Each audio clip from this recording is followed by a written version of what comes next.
লাল চাহ একাপ লৈ বহিছোঁ 12টা বজাৰ লগে লগে মানে মোৰ কি হয় লাল চাহ একাপ নাপালে অলপ দিগদাৰ হয় মানে কি স্কুলত সদায় খোৱাৰ অভ্যাস এটা আছে আৰু সেইটো কাৰণে মানে কি আমি সদায় খাওঁৱেই আৰু এইফালে এটুকুৰা কি খাইছোঁ চক গুড় কোনে কোনে খাই ভাল পায় বাৰু মই কিন্তু খাই ভাল পাওঁ দেই লাল চাহৰ লগত বিশেষকৈ খাই ভাল লাগে আৰু ঠাণ্ডা দিনত আমি গুড় খাব লাগে কাৰণ গুড়টোৱে আমাৰ মানে গাটো গৰম কৰি ৰাখে আৰু অকণমানিকেইটাকো মাজে মাজে দিওঁ গুড় খাবলৈ তাহাঁতি খাই ভালেই পায় বাৰু আচলতে আৰু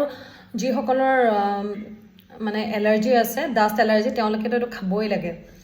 এইটো খালে মানে বহুত যদি আপুনি ৰেগুলাৰ অলপ অলপ খায় আপোনাৰ ডাষ্ট এলাৰ্জি বহুতখিনি ৰিলিফ পোৱা যায় এটুকুৰা যদি আমি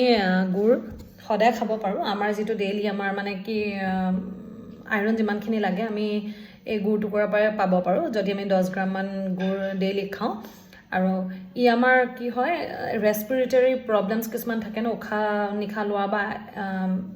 এষ্টমা তেনেকুৱাবিলাকতো এই গুড়টোৱে হেল্প কৰে কাৰণ এইটো এণ্টি এলাৰ্জিক হয় এণ্টি এলাৰ্জিক মানে কি এলাৰ্জিটো ভাল কৰে আৰু ই মানে আমাৰ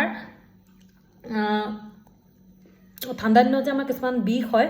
এই বিষটোৰ পৰাও ই আমাক ৰিলিফ দিয়ে আৰু বহুত বেছি বেনিফিটছ আছে আৰু এনিমিয়া যিটো আমাৰ মাইকী মানুহৰ বিশেষকৈ প্ৰব্লেম হয় আমি সাধাৰণতে মানে এনিমিয়াত ভোগা দেখা যায় আৰু মাইকী মানুহ হওক মানে যিসকল ছোৱালী জীয়ৰী ছোৱালী বা মাইকী মানুহ তেওঁলোকে গুড় মাজে মাজে খাব লাগে পাৰিলে আইৰণৰ যিটো মানে পৰিমাণটো তেতিয়া আমাৰ সন্তুলিত হৈ থাকিব আৰ্টিফিচিয়েল যিবিলাক সুইটনাৰ থাকে বা চেনি ষ্টিভিয়া সেইবিলাকতকৈতো গুড়টো বহুত বেছি হেল্ডি হয় কাৰণ ইয়াত যিখিনি আমি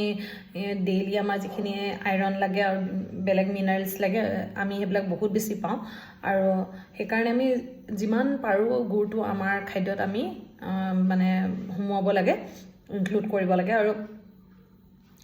এটুকুৰা গুড় আপোনালোকে ল'ৰা ছোৱালীকো খাবলৈ দিব কাৰণ ঠাণ্ডা দিনত এতিয়া আমাৰ যে চেষ্ট কনজেশ্যন হয় মানে আমাৰ যে কফটো মানে বেছি হৈ যায় বা কফটো গোট খাই যায় তেতিয়া মানে এই গুড় এটুকুৰা খাই দিলে কফটো ওলাই যোৱাটো বহুত সহায় কৰে আৰু মইতো খাওঁ বাৰু আপোনালোকেও খাবলৈ চেষ্টা কৰিব যিসকলৰ ডাইজেশ্যনৰ প্ৰব্লেম আছে তেওঁলোকে গুড়টো মানে ভাত দিনত হওক বা ৰাতি হওক ভাত খোৱাৰ পাছত এটুকুৰা গুড় খাই তাৰপিছত গৰম পানী খাই দিবচোন বহুত বেছি ৰিলিফ পাব আৰু চবতকৈ ভাল কথা হৈছে গুড়টো মানে আমাৰ ঠাণ্ডা দিনত আমি গুড়টো বিভিন্ন ধৰণে আমি নিজৰ খাদ্যত আমি তাক ভৰাব পাৰোঁ যেনেকৈ আমি তিলৰ লাডু বাদামৰ লগত লাডু বা বেলেগ কিবা লাডু বনালেও চেনিৰ সলনি আমি যদি গুড়টো দিওঁ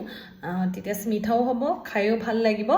আৰু আমাৰ মানে স্বাস্থ্যৰ কাৰণে এইটো মানে উপকাৰীও হ'ব